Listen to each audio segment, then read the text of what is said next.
창세기 3장 14절에서 24절입니다.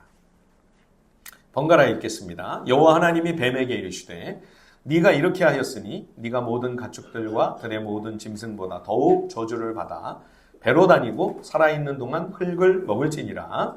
내가 너로 여자와 원수가 되게 하고 내 후손도 여자의 후손과 원수가 되게 하리니 여자의 후손은 내 머리를 상하게 할 것이요 너는 그의 발꿈치를 상하게 할 것이니라 하시고, 또 여자에게 이르시되 내가 내게 임신하는 고통을 크게 더하리니 네가 수고하고 자식을 낳을 것이며 너는 남편을 원하고 남편은 너를 다스릴 것이니라 하시고, 아담에게 이르시되 네가 내 아내의 말을 듣고 내가 내게 먹지 말라 한 나무의 열매를 먹었은즉 땅은 너로 말미암아 저주를 받고 너는 내 평생에 수고하여야 그 소산을 먹으리라. 땅이 내게 가시덤불과 엉겅퀴를 낼 것이라.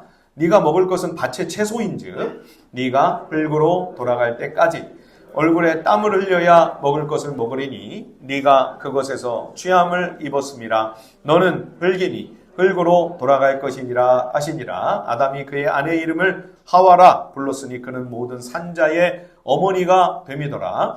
여호와 하나님이 아담과 그의 아내를 위하여 가죽옷을 지어 입히시니라. 여호와 하나님이 이르시되 보라, 이 사람이 선악을 아는 일에 우리 중 하나같이 되었으니 그가 그의 손을 들어 생명나무의 열매도 따먹고 영생할까 하노라 하시고, 여호와 하나님이 에덴 동산에서 그를 내보내어 그의 근원이 된 땅을 갈게 하시니라. 다 함께 이같이 하나님이 그 사람을 쫓아내시고 에덴 동산 동쪽에 그룹들과 두루 도는 불칼을 두어 생명나무의 길을 지키게 하시니라. 아멘. 하나님께서 정말 완성도가 대단하신 분이시죠. 그런 완전하신 하나님의 눈으로 보실 때에도 참 흠잡을 데 없이 완벽하다, 그렇게 만족하실 정도로 찬란하고 아름다운 세상을 창조하셨습니다. 하나님의 그 위대한 작품의 마지막 활용 점정은 인간의 창조입니다. 앞서의 모든 창조도 참 신비롭고 대단한 것이었지만 그것은 그저 인간이 앞으로 살아갈 모든 무대와 배경과 환경을 조성하는 것에 불과할 따름이었습니다. 사실상 하나님의 창조는 마지막 이 사람을 지으시는 것이 그 최종적인 목적인 거죠. 그래서 하나님은 당신의 영광스럽고 거룩한 형상을 따라 인간을 지으셨습니다. 인간을 흔히 만물의 영장이라고 합니다. 그 영장이라고 하는 그 한문은 인간이 신령한 영적 존재이고 모든 만물을 통치하며 다스리는 지도적인 역할을 감당하는 존재다, 그런 뜻입니다. 하나님은 손수 지으신 만물을 잘 관리하고 가꾸도록 사람을 하나님의 대리 통치자로 세우시고 하나님의 그 모든 통치권을 인간에게 위임하십니다. 이 지도력이야말로 우리가 하나님의 형상을 닮은 존재로 지으심을 받았다는 것을 보여주는 거죠. 자, 우리 창세기 1장으로 한번 가볼까요? 창세기 1장 28절을 한번 다 함께 한번 읽어보겠습니다. 창세기 1장 28절입니다. 다 함께 읽어보겠습니다. 1장 28절 시작. 하나님이 그들에게 복을 주시며 하나님이 그들에게 이르시되 생육하고 번성하여 땅에 충만하라. 땅을 정복하라. 바다의 물고기와 하늘의 새와 땅에 움직이는 모든 생물을 다스리라 하시니라. 여기서 땅을 정복하라, 이에 대한 오해가 참 많습니다. 그도 그럴 것이 이 정복하라는 단어는 굉장히 아주 강력하고 의미가 센 단어입니다. 단순히 잘 돌봐라 이런 온건한 의미가 아니라 막강한 힘으로 강제하고 억압하여 심지어 무력이나 폭력으로 대상을 통제 아래 둔다는 상당히 강한 억제를 뜻하는 단어이지요. 강하고 힘센 나라가 막강한 군사력을 가지고 약한 나라를 밀고 들어가 점령하고 빼앗아 버리는 그런 뜻을 가진 이 정복이라고 하는 단어이기 때문에 이 구절 때문에 성경과 또 기독교의 사상과 철학을 비난하는 일이 참 많이 있습니다. 이런 기독교적인 철학과 사상 때문에 서구 세계가 환경을 그동안 지나치게 과도하게 개발하고 남획하며 파괴하는 일에 앞장섰기 때문에 그로 인한 많은 손해와 피해를 오늘날 이 기후위기를 비롯해서 인류가 그 뒷감당을 하고 있다. 그런 비판이죠. 또 서방세계가 더군다나 근대의 약한 나라들을 식민지로 삼는 이 제국주의적인 그야말로 정복을 일삼았기 때문에 더더욱 이 말씀 때문에 기독교는 이 세계에 평화를 가져오는 것이 아니라 오히려 분쟁과 약탈과 착취와 폭력과 전쟁을 유발하고 있지 않느냐 하는 공격을 참 많이 받습니다. 여러분이 성경의 해석과 이해가 굉장히 중요합니다. 여기서 이 정복이라고 하는 단어를 그런 폭력적인 의미로 이해하고 받아들인다면 이 말씀의 의미를 제대로 깊이 이해하지 못하는 것이죠. 여기서 말씀하는 이 정복이란 왜 이렇게 하나님께서 센 단어를 갖고 강조하고 이렇게 힘을 주어 말씀하고 계실까요? 내 발 앞에 힘으로 그걸 꺾고 나에게 굴복시키라는 그런 정복이 아니라는 것입니다.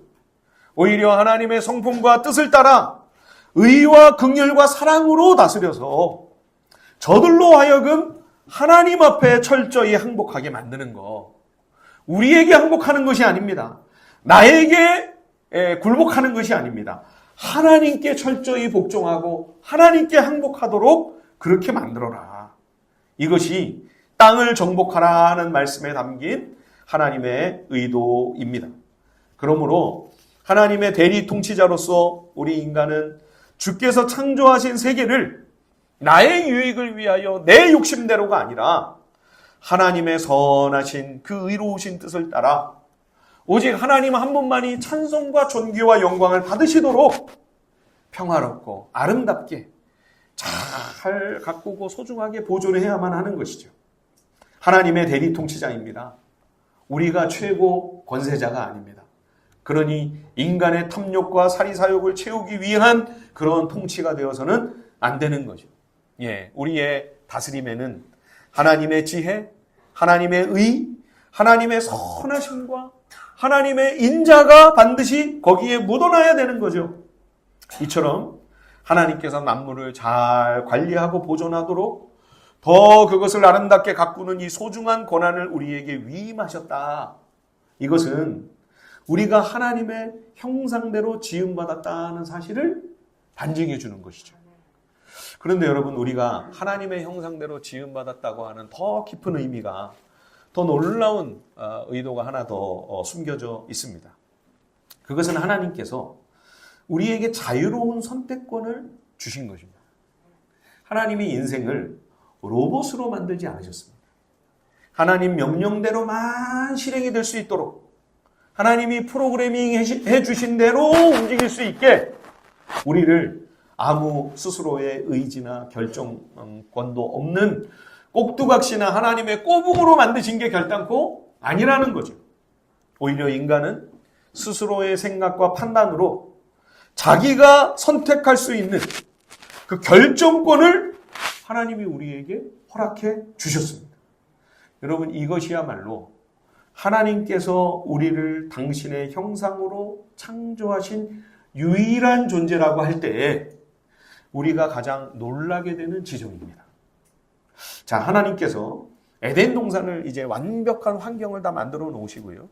거기서 마음껏 기쁨과 즐거움을 누리면서 하나님을 위하여 하나님의 이 창조하신 세계를 기꺼이 즐겁게 관리하고 경작하면서 돌보면서 아주 행복하고 만족스러운 삶을 살게 하셨습니다. 인간이 주님 안에서 주의 명령을 따라 이 창조의 질서를 잘 따르면 그 에덴의 환희, 에덴이라고 하는 말이 기쁨이라는 뜻이죠. 그 흡족함과 그 희열을 영원토록 누릴 수가 있는 거죠. 창세기 2장에 보면 하나님께서는 에덴의 모든 것을 아담과 하와에게 맡기시고 그거를 잘 다스려라 하시면서 이렇게 당부하시죠. 자, 창세기 2장으로 한번 가볼까요? 오늘 좀 성경을 몇 군데 같이 한번 찾아보겠습니다. 창세기 2장 15절 16절 한번 보십시오. 여호와 하나님이 그 사람을 이끌어 에덴 동산에 두어 그것을 경작하며 지키게 하시고 여호와 하나님이 그 사람에게 명하여 이르시되 동산 각종 나무의 열매는 네가 임의로 먹되. 에덴의 모든 나무의 열매를 어떻게 하라고요? 얼마든지 마음대로 먹을 수 있다. 여기 원래 이 원문에는 있는데 우리말에는 좀 빠져있는 대목이 있습니다. 그게 뭐냐면 모든이라는 말입니다. 모든. 이 동산의 모든 나무의 과실을 네가 마음껏 먹을 수 있다. 이렇게 돼 있어요. 에덴의 모든 실과를 네가 먹고 싶다면 얼마든지 네 마음대로 다 먹을 수 있어. 동산에 있는 모든 나무의 열매를 전부 다 허락하신 거예요. 다만 딱 한 가지. 선악과만 손대지 마라. 여러분, 선악과는 왜 못 먹게 하셨을까요? 우리는 먹지 말라고 그러면 어떻게 해요? 더 먹고 싶어지죠? 쳐다보지 마라. 이거 절대 쳐다보지 마. 그러면 그것만 쳐다보고 있죠? 예. 아니, 대체 저게 뭐길래 저거는 건드리지 못하게 하시나? 더 궁금한 것은 이 선악과의 이름입니다. 왜 하필이면 선악과입니까? 선과 악을 알게 하는 나무다. 의문이 생기죠. 아니, 선과 악을 알아야지. 선과 악을 모른다면, 그것도 모르면, 아니, 하나님이 인간을 무슨 바보 천치로 만드시려고 하는 건가? 아니, 결정권도 주신다면서요. 선택권도 허락하신다면서요. 그럼 말이 앞뒤가 안 맞잖아요. 그러면서 이 선악과를 동산 중앙에 탁 세워두신단 말이에요. 쳐다보지 말라면서, 먹지도 말라면서. 그런 하나님의 의도가 과연 무엇일까? 여기 선과 악을 안다고 하는 이 안다는 말이요. 단지 정보, 지식을 가리키는 말이 아닙니다. 이것은 선과 악을 알 뿐만 아니라 깊이 통찰하고 분별해서 그것을 판단하고 더 나아가서는 선악을 판결한다. 선과 악을 심판한다. 라고 하는 의미까지 깊이 들어갑니다. 그러니 선과 악을 판단하고 판결하고 그것을 심판하는 것은 하나님의 영역이죠. 그래서 선과 악을 알게 하는 나무, 이 의미가 너무 약해요. 예, 선과 악을 판결하는 나무. 선악을 심판하여 선을 영원토록 상주고 악에 대해서는 영원한 형벌과 멸망으로 심판하는 나무. 이렇게 해야 그 정확한 의미가 분명하게 드러나죠. 그러므로 하나님께서 에덴 중앙에 이 선악을 심판하는 나무를 세워놓으신 이유는 분명합니다. 우리 인간을 너무 뛰어난 존재로 만드셨습니다. 하나님의 형상으로 지음받은 유일한 존재인 사람은 하나님을 닮아 그 지혜가, 그 지식이 얼마나 탁월한지 모든 동물, 식물들의 이름을 아담이 전부 다 지어주잖아요. 예, AI보다 훨씬 더 대단한 능력을 가졌던 것 같아요. 아담은. 그런 대단한 실력을 가진 하나님의 형상으로 지음받은 위대한 만물의 영장. 더군다나 에덴을 다 통치하고 다스려요. 하지만 아담아, 기억해라, 잊지 말아라. 너는 그래도 피조물이다. 원래 아담의 본질이 뭡니까? 흙입니다. 흙에서 비롯되었지만 성령 하나님이 임재하셔서 그를 살아있는 영적 존재로 모든 만물 중에 유일하게 하나님과 소통이 가능한 신령한 존재로 삼아주신 거죠. 그러나 흙이라는 것을 잊으면 안 돼요. 그럴지라도 너는 피조물이야. 너는 창조주가 아니야. 너는 하나님이 아니야. 하나님의 명령을 따라 순종하며 그것을 준행하며 창조 질서에 순응할 때 에덴 동산의 그 모든 기쁨과 행복을 만끽하면서 사는 거죠. 그것을 분명히 일깨워주는 하나님의 창조 질서의 표준, 하나님의 창조 질서의 기준이 바로 선과 악을 심판하는 나무였던 거예요. 그래서 동산 중앙에 잘 보이는 데다가 딱 그걸 하나님 세워놓으신 거예요. 예, 이 선악을 심판하는 나무는 에덴을 에덴 되게 하는 가장 중요한 이정표였던 겁니다. 하나님이 무슨 심술 괜히 심통 부리시려고 쓸데없이 세워놓으신 게 아니에요. 인간을 가장 인간답게 하고 만족하며 행복하게 살도록 하시기 위하여 에덴이 기쁜 낙원이 될 수 있도록 우리를 위해 허락하신 소중한 안전장치가 바로 선악을 심판하는 나무인 거죠. 자, 그런데 하나님께서 2장 15절 16절에 뭐라고 말씀하셨다고요? 선악과 외에는 에덴 동산에 있는 모든 나무의 열매를 다 먹을 수가 있다. 사단이 와가지고 하와한테 뭐라고 속삭이죠? 3장 1절을 보십시오. 하나님이 참으로 너희에게 동산 모든 나무의 열매를 먹지 말라 하시더냐? 사탄이요, 우리보다 하나님 말씀을 더 잘 알고 있어요. 단어를 안 빼먹죠, 그죠? 예, 모든 나무의 실과를 먹지 말라 하시더냐? 얼마나 간사합니까?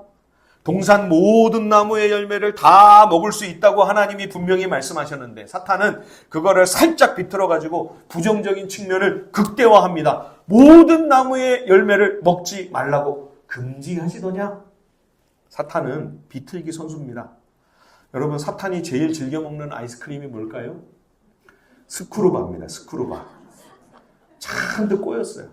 이상하게 꼬였네. 예, 꼬여도 그냥 굉장히 꼬였습니다. 저는 스크루바를 안 먹습니다. 그래서 예, 하나님 말씀을 비틀고 꼬아가지고요, 하나님을 향한 우리의 생각과 마음과 시선을 꼬여버리게 만드는 거예요. 이게 사탄의 전략입니다. 사탄이 하와에게 동산 모든 나무의 열매를 먹지 못하게 하셨느냐? 그러면 하와가 뭐라고 대답을 해야 됩니까? 아니야! 모든 나무의 열매를 얼마든지 마음껏 먹으라고 하셨어. 이렇게 하면 사탄이 비집고 못 들어오죠. 그런데 뭐라고 대답하나요? 2절을 보시죠. 3장 2절. 동산 나무의 열매를 우리가 먹을 수 있으나. 뭘 빠뜨렸죠? 모든 나무의 열매를 먹을 수 있다고 하셨잖아요, 하나님은. 선악과 외에는 모든 나무의 열매를 마음껏 먹어도 된다. 그런데 하와가 말씀을 자꾸 빼먹어요. 예, 받은 말씀이 하와는 분명하지가 않아요. 여러분, 주님의 음성에 우리가 잘 귀 기울여서 귀담아 듣고 마음을 담아 집중해서 말씀을 경청하고, 그래서 정확하게 분명하게 확실하게 진리의 말씀을 붙잡아야 됩니다. 주님이 시험 받으실 때 보십시오. 악한 사단 마귀의 유혹을 어떻게 이겨내시죠? 하나님의 진리의 말씀을 정확하게 내미시잖아요. 그 말씀으로 물리치세요. 여러분, 말씀이 성령 하나님의 검입니다. 말씀이 정확하고 분명해야 됩니다. 진리에 대한 저와 여러분의 믿음과 확신이 견고해야, 확고해야 이 말씀의 검을 가지고 사단의 모든 괴계를 무력화할 수 있는 거죠. 하나님께서는 이거 선악과 먹으면 반드시 죽는다, 이렇게 말씀하셨어요. 그런데 하와는 뭐라고 대답을 하죠? 죽을까 하노라? 틈을 줘요, 자꾸. 그러니까 그 빈틈을 사탄이 놓치지 않고 바로 비집고 들어옵니다. 절대 죽지 않는다. 네가 이거 먹으면 네 눈이 밝아져서 너 하나님처럼 될까 봐 하나님이 먹지 못하게 하시는 거야. 꼴까닥 넘어가고 말았습니다. 그래서 정말 선악과를 먹으니 아담과 하와의 눈이 밝아졌죠. 더 좋아졌습니까, 여러분? 영적인 눈은 오히려 닫히고 말았습니다. 사탄이 말한 눈이 밝아진다. 죄에 대하여 눈이 뜨이는 거죠. 악에 대하여 눈이 떠진 것입니다. 영적인 눈, 영안은 오히려 가려지고 세상을 향한 악한 눈이 크게 열리는 거죠. 교만의 눈이 활짝 열려버린 거죠. 마태복음 한번 찾아보겠습니다. 마태복음 6장, 신약성경. 성경 한번 찾아서 한번 같이 한번 읽어보시죠. 마태복음 6장 22절, 23절, 24절 한번 같이 한번 한 목소리로 읽어보겠습니다. 마태복음 6장입니다. 산상수훈 마태복음 6장 22절에서 24절 다 같이 한번 읽어보시죠. 마태복음 6장 22절에서 24절 시작. 눈은 몸의 등불이니 그러므로 내 눈이 성하면 온몸이 밝을 것이요 눈이 나쁘면 온몸이 어두울 것이니 그러므로 내게 있는 빛이 어두우면 그 어둠이 얼마나 더하겠느냐. 한 사람이 두 주인을 섬기지 못할 것이니 혹 이를 미워하고 저를 사랑하거나 혹 이를 중히 여기고 저를 경히 여김이라. 너희가 하나님과 재물을 겸하여 섬기지 못하느니라. 아멘. 여기 23절에 눈이 나쁘면 온몸이 어둡다. 여기서 눈이 나쁘다는 거는요, 나이가 먹어가지고 노안이 왔다, 시력이 안 좋다, 이런 얘기가 아니에요. 예, 글자 그대로 이 대목을 옮기면 눈이 악하면 이렇게 돼 있어요. 눈이 악하면 온몸이 어두울 수밖에 없다. 영안이 어둡고 지금 아담과 하와처럼 불순종하고 죄를 범함으로 말미암아 세상과 죄에 대한 눈이 활짝 열려서 악한 눈을 가지고 있게 되면 영적인 어두움 가운데 지낼 수밖에 없다는 말씀이죠. 그러면서 우리가 잘 아는 두 주인 섬기지 말라는 말씀이 이어지죠. 하나님이 진정 주인이신데 눈이 악함으로 하나님이 안 보이는 거예요. 세상 사람들 모두가 그래서 뭘 주인으로 믿고 섬기며 살아갑니까? 재물이 왕이에요. 만몬이 최고인 줄 압니다. 그래서 탐욕의 종이 되어 살아가고 있는 것이죠. 죄인들의 삶입니다. 타락의 결과이죠.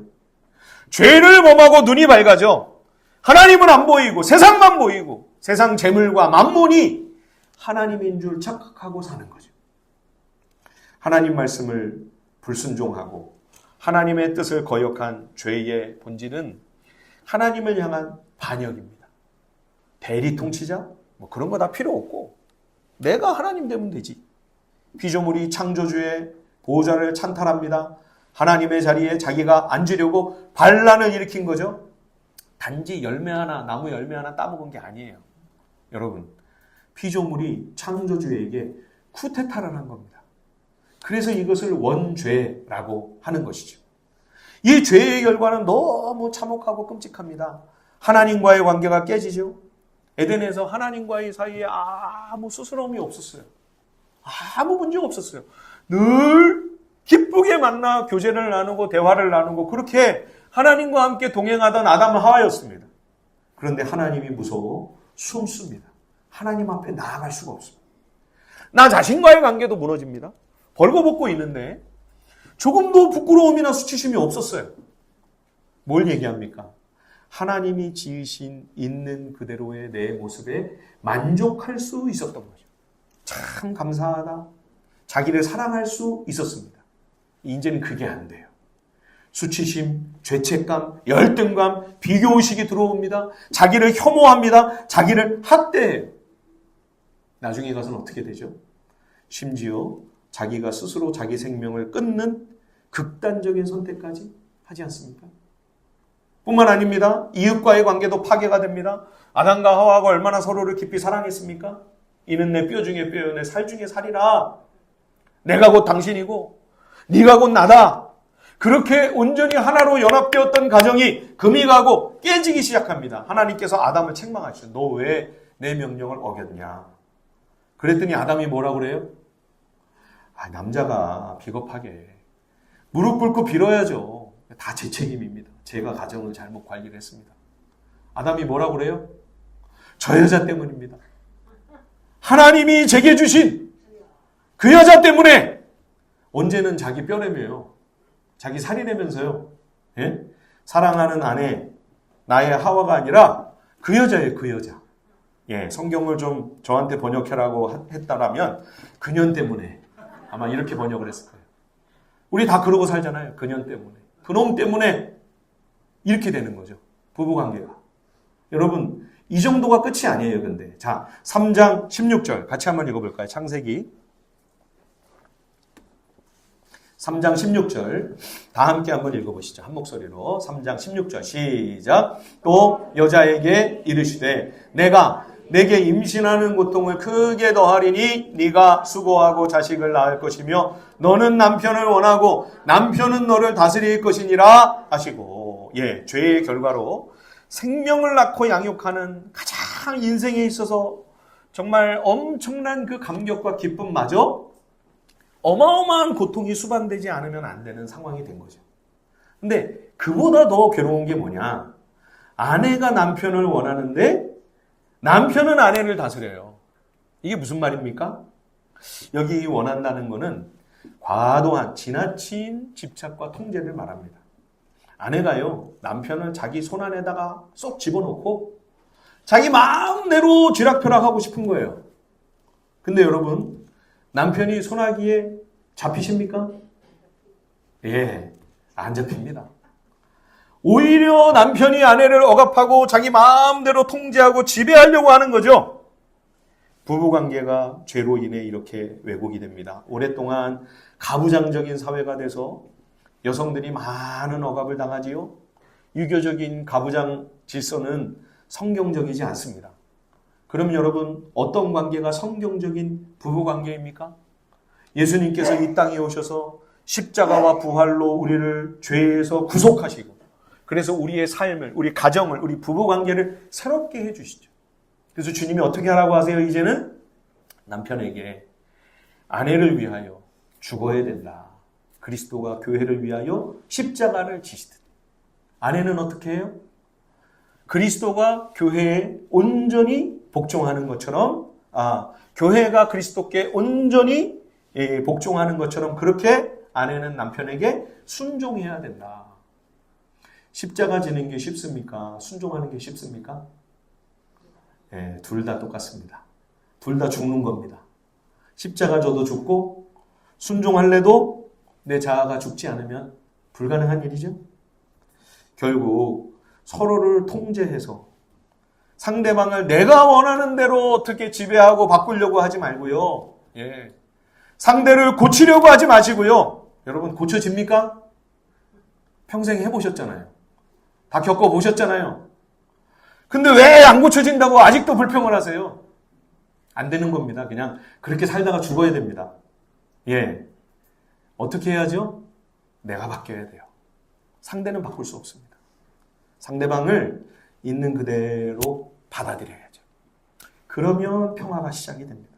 그래서 예수님께서는 피차 복종하라 말씀하셨습니다. 서로 간에 상대방을 복종하면서 섬기라.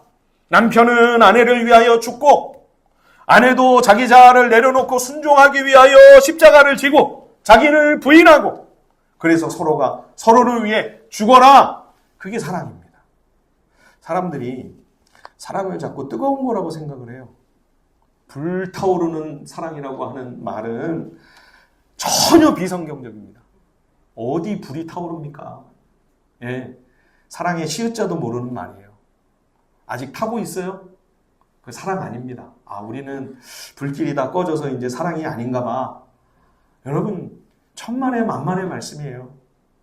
사랑은요, 다 타서 죄가 되는 겁니다. 죽어야 진짜 사랑이죠. 그게 그리스도의 사랑이에요. 죄의 결과로 일평생 수고로이 땀 흘리며 일해야만 입에 풀칠을 할 수 있는 그런 징벌이 주어지죠. 인간이 범죄함으로 땅도 같이 저주를 받았습니다. 인간과 땅이 하나예요. 흙이 아담아거든요. 히브리어로.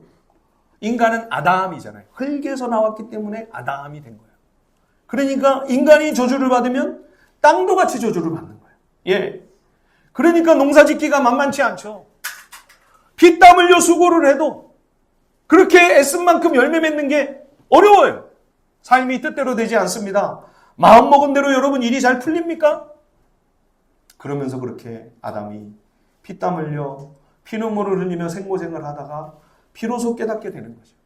자, 19절 우리 같이 한번 읽어보겠습니다. 창세기 3장 19절 말씀 다 함께 읽어보죠. 시작. 네가 흙으로 돌아갈 때까지 얼굴에 땀을 흘려야 먹을 것을 먹으리니 네가 그것에서 취함을 입었음이라. 너는 흙이니 흙으로 돌아갈 것이니라 하시니라. 아멘.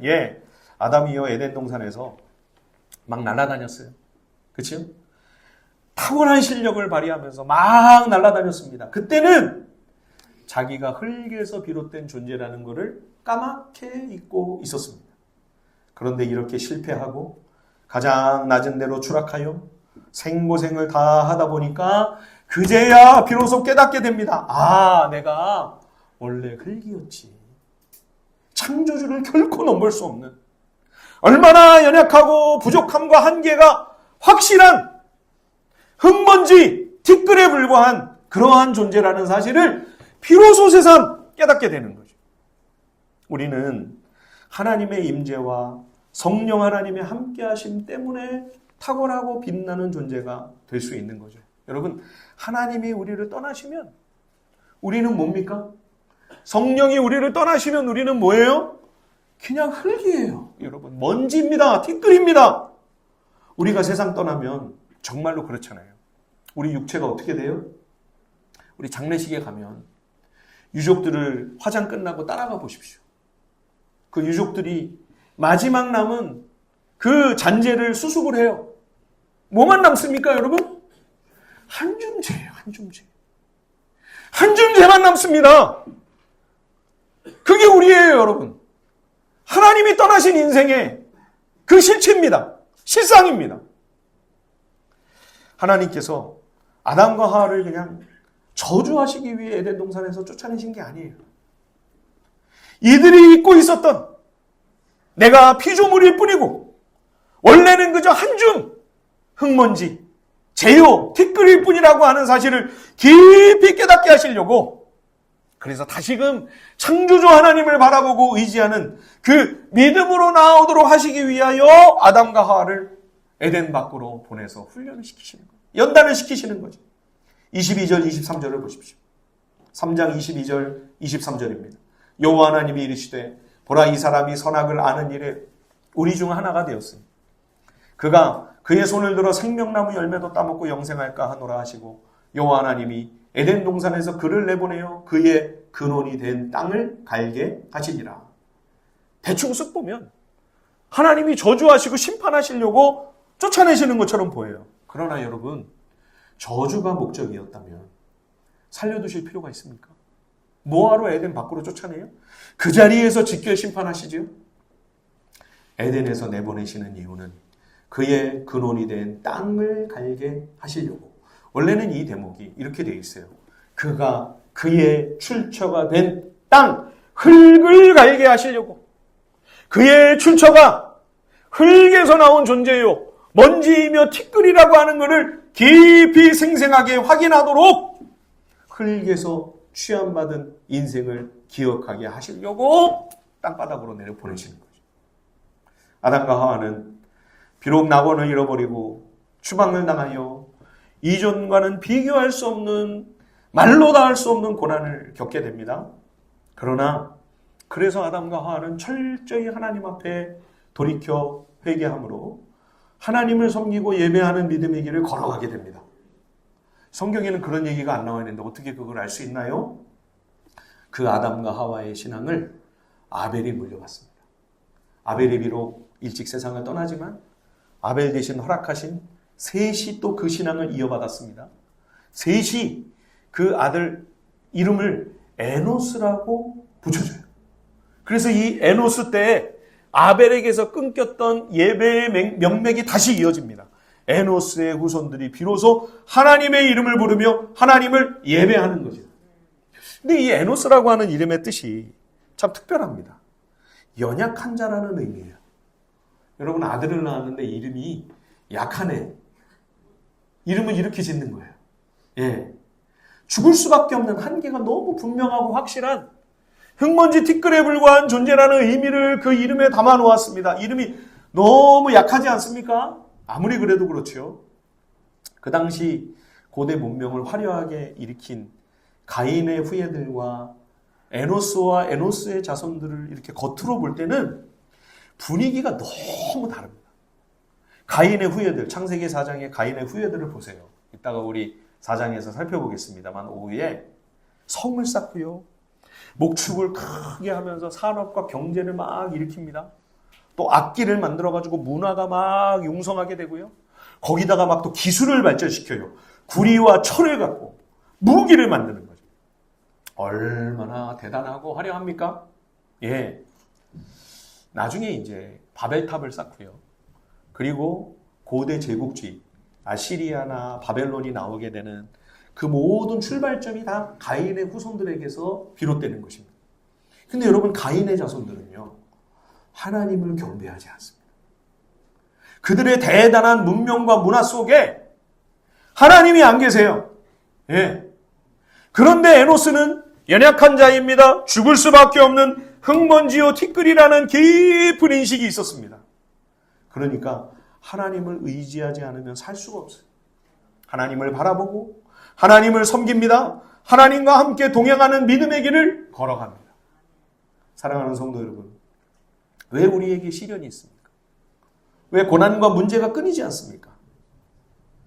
가만히 한번 생각해 보십시다, 여러분. 만약에 우리에게 그런 아픔과 좌절과 실패가 없었다면 과연 내가 흙먼지요 티끌에 불과한 죄인이라고 하는 이런 깊은 깨달음을 얻을 수 있었을까요? 내 인생은 하나님 아니면 다 헛되고 아무것도 아닙니다. 여러분, 이거를 우리가 알 수 있었을까요? 에덴의 낙원을 잃어버렸다고 하나님의 사랑과 은혜가 사라진 것이 결코 아닙니다. 하나님은 아담과 하와를 포기하지 않으셨어요. 예. 자, 20절 한번 보십시오. 아담이 그의 아내의 이름을 하와라고 불렀다. 그는 모든 산자의 어머니가 됨이더라. 하와의 이름이 뜻이 뭐죠? 생명입니다. 생명. 예. 여러분, 아담은요, 자신과 아내를 하나님께서 여전히 사랑하시며 하나님이 창조하신 그때 그들을 향하여 하나님이 품고 계셨던 그 꿈과 계획을 여전히 간직하고 계심을 알고 있었습니다. 그래서 하와의 이름을 죽음이라고 부르지 않습니다. 절망이다, 끝장이다 하지 않고요. 생명이다. 생명 있는 자로 모든 산자의 어머니가 될 것이다. 더군다나 21절을 보십시오. 여호와 하나님이 아담과 그의 아내를 위해 가죽옷을 지어 입혀주세요. 왜 뜬금없이 가죽옷을 주셨을까요?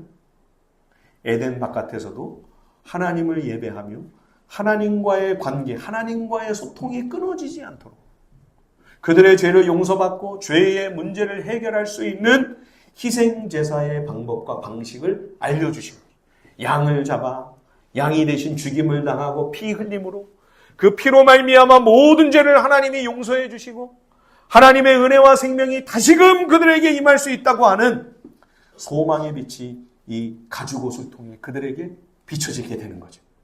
예.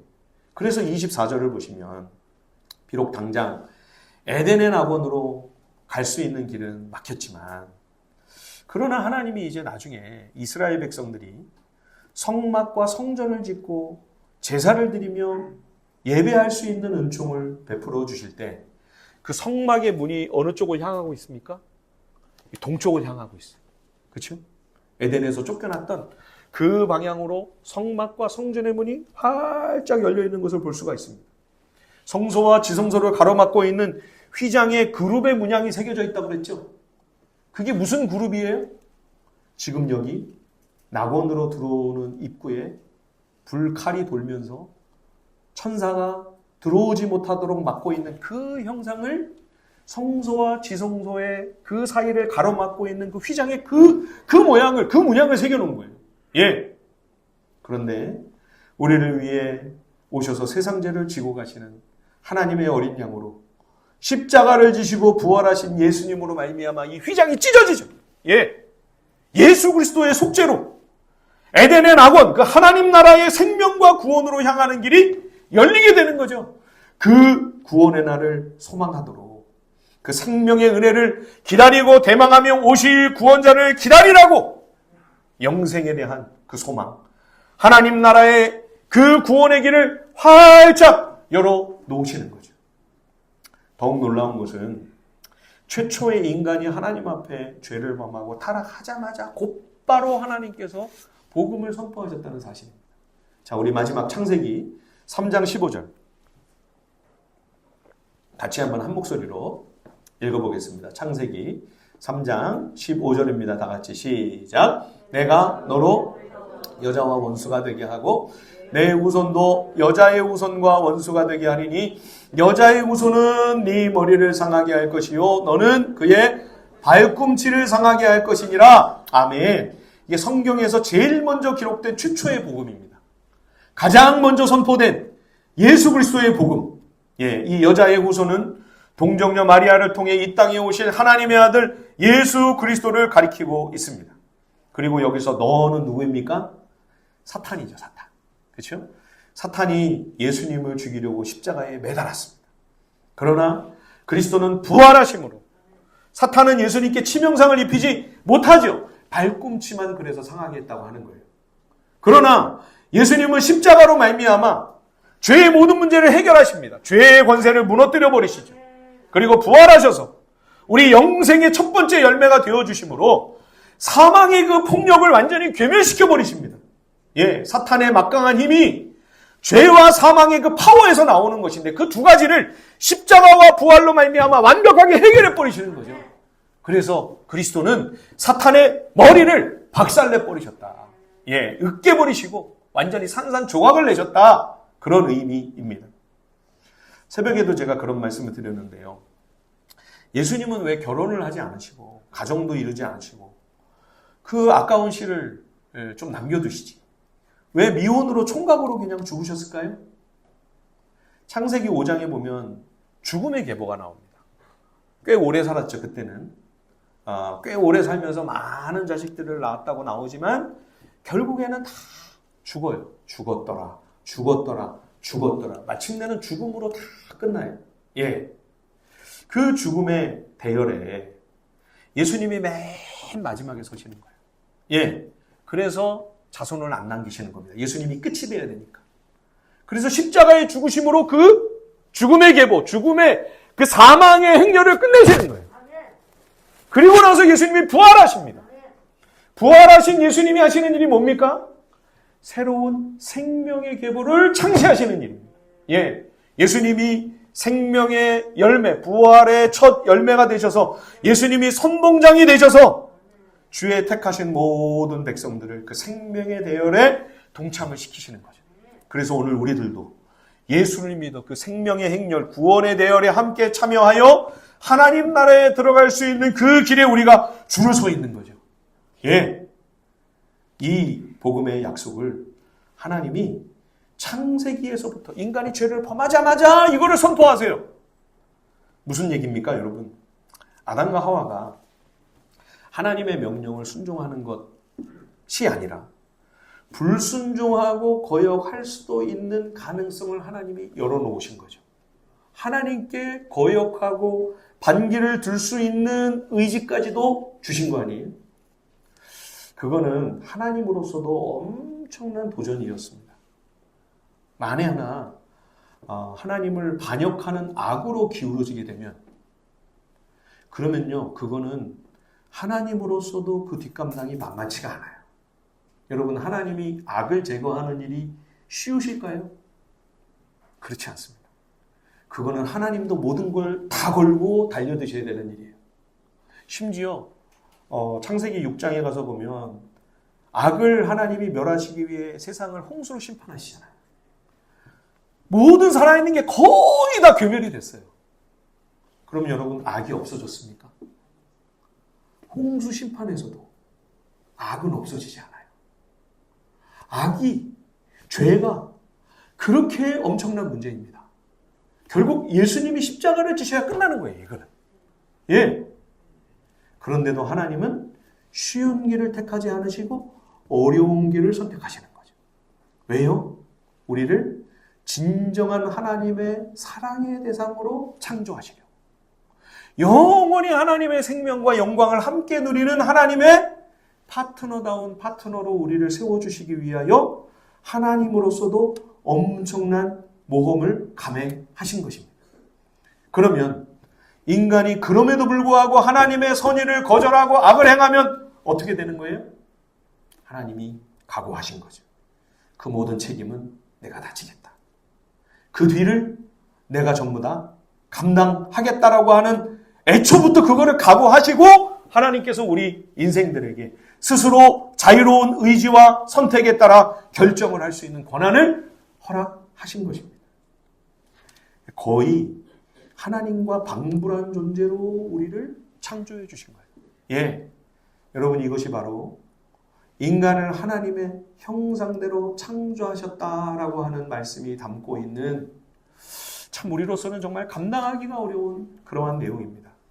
그래서 하나님은 정말 당신의 가장 귀한 아들을 내어주시기까지, 예, 그 아들을 십자가에 매달아 죽이기까지 하시면서 하나님의 모든 것을 다 걸고 악과 싸우시며 결국 우리 죄의 문제를 다 완벽하게 책임져 주시는 거죠.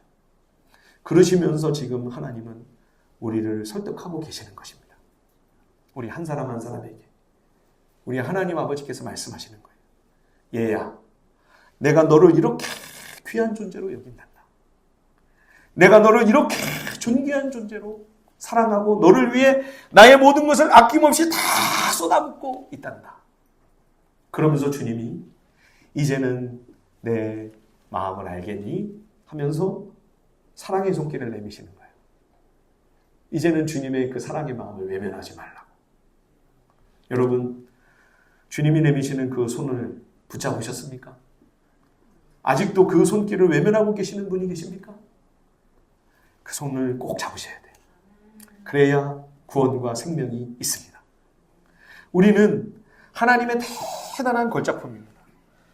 거의 하나님과 방불한 존재를 우리를 지으셨어요. 오죽하면 아담이 자기가 하나님이 될 수 있다고 생각을 했겠어요. 그러나 여러분 잊지 마십시다. 나의 출처는 흙입니다. 흙에서 비롯된 먼지요 티끌일 뿐입니다. 그래서 하나님만 의지하고 하나님만 바라보며 살아가야만 우리에게 미래가 있고 소망이 있는 것이죠. 올 한 해 참 우리 자신을 복음 앞에서 깊이 발견하고 그런 흙먼지 티끌에 불과한데도 망극한 사랑을 쏟아 부어주신 하나님의 놀라운 기이한 사랑을 깊이 가슴에 새기면서 감사함으로 주님과 동행하며 믿음의 길을 걸어가는 복된 우리 하늘비전 식구들이 다 될 수 있기를 우리 주님의 이름으로 축원드립니다. 제가 기도하겠습니다. 하나님 아버지,